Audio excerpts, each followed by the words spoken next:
Welcome to today's Explainer. Get ready because we're jumping right into a seriously breathless, high-stakes tactical clash on the international FIFA stage. Today we're looking at a fiercely contested match between Saudi Arabia and Uruguay. But, we aren't just looking at the goals, we're putting the spotlight squarely on the men between the posts. This match was an absolute roller coaster, and it serves as a total masterclass in how defensive strategies, split-second goalkeeping decisions, and the sheer force of offensive pressure all collide on the pitch. Honestly, it's a game of geometry, reflexes, and just pure exhaustion. Okay, let's dive into this. Unbelievable, stop. In the heat of the live broadcast, that is exactly how the commentators reacted to Saudi goalkeeper Mohamed Al-Awaiz. And honestly, it perfectly sets the tone for what we're about to unpack today. The sheer, breathless drama of a spectacular save is often literally the only thing standing between victory and total collapse. To really understand the magnitude of the pressure both of these goalkeepers were under, we've got to rewind to the very beginning of the match and see exactly how this offensive firestorm started. Section 1. The initial Saudi pressure. Right out of the gate, Saudi Arabia brought this electric, completely unexpected tempo, immediately forcing Uruguay onto their heels. To understand how they capitalized on this chaos, we have to look at a fundamental tactical concept: clearing your lines. It's pretty much what it sounds like. A defender kicks the ball far away from their own goal to reset the play and relieve that immediate pressure. Sounds basic, right? But the failure to execute this under pressure is exactly what sparked the danger. A Uruguayan defender failed to properly clear his lines, and the ball just dangerously lingered near the far post. And in international football, leaving a ball uncleared at the far post is like leaving a bank vault door wide open. It instantly created a massive opening for the Saudi attackers to exploit. Because of that one little defensive hiccup, Saudi Arabia entered what the broadcaster rightly called the best spell of the game for them. This wasn't just a lucky bounce either. It was a sustained micronarrative of mounting, suffocating offensive pressure. The Saudi attackers smelled blood in the water. They recognized the Uruguayan defense was scrambling, and they absolutely dominated this early offensive window, turning a simple, everyday mistake into a terrifying sequence for the goalkeeper. Notice how crazy fast this escalates. Minute 1, we have that critical failure to clear the lines at the far post. Almost immediately, in minute 2, Saudi attacker Al pounces on the chaos and sends a vicious, dangerous cross over into the box.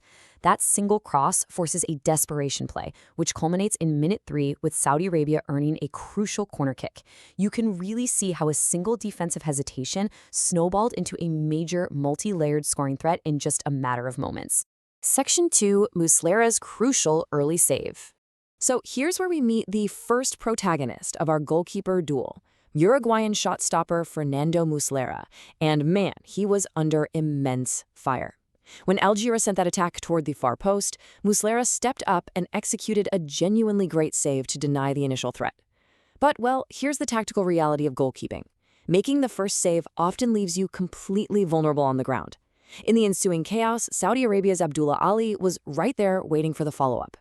Despite Muslera's heroic initial positioning, the physical toll of defending against back-to-back, rapid-fire threats was just too much. He got there, but he just couldn't keep that chaotic follow-up effort entirely contained. It was a brutal, brutal test of his reflexes right at the start of the match. Section 3. Uruguay's aerial counterattack. Now, the momentum of a football match is a really fragile thing. Right before the break, Uruguay stopped reacting and started dictating. And this brilliantly illustrates the totally contrasting tactical headaches these goalkeepers faced. Saudi Arabia's offensive strategy was heavily opportunistic, right? They thrived on the ground, capitalizing on failed clearances and threading those tricky far post crosses through traffic.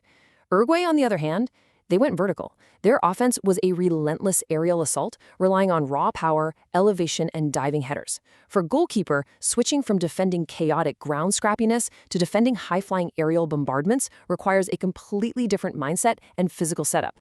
Uruguay's strategy was just brutally effective. This aerial assault was spearheaded by two distinct, terrifying moments. First, a powerful, commanding header delivered by Maxi Rajo that really tested the goalkeeper's vertical reach. And then a spectacular, physically demanding diving header from Varela. Just think about the sheer physical force of a grown man launching himself through the air to head a ball traveling at high speeds.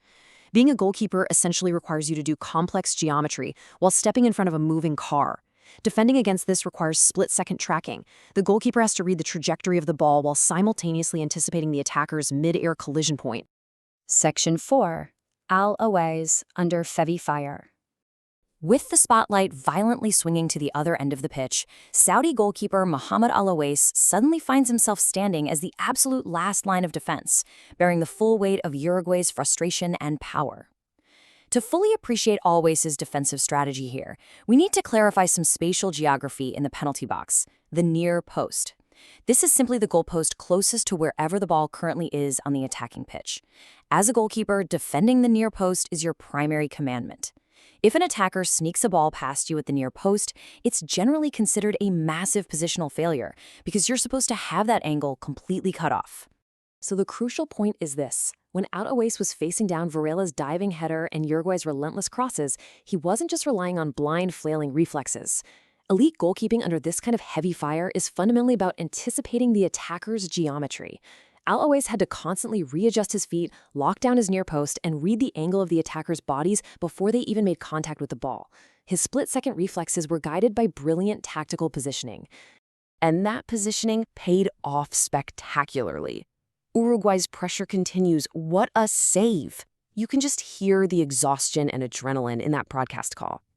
Al-Awais was putting on an absolute clinic, making a series of spectacular saves against some of the most physically demanding aerial shots in the sport. You can practically feel the mounting tension.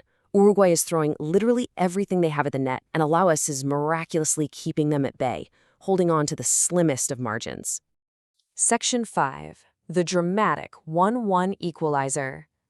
Well, a defense can only bend for so long before it just snaps under the sheer volume. Let's slow down and meticulously analyze exactly how the deadlock was finally broken.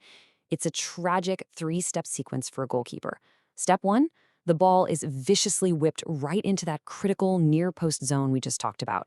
Step 2, true to form, Al-Awais reads the geometry perfectly and makes a spectacular initial save, denying the direct shot. But Step 3 is the heartbreaker. He couldn't push the ball out of the danger zone. The rebound falls perfectly for the Uruguayan attackers, and in the chaos, it is immediately converted into the back of the net.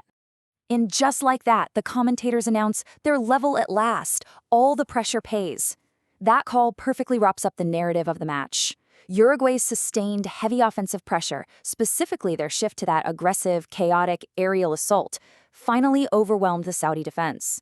It wasn't that Al-Awais failed in his initial duty. It was that the sheer volume of the attack ensured that even a spectacular save resulted in a deadly rebound. The dramatic comeback was complete, culminating in an equalizing goal and cementing a 1-1 deadlock.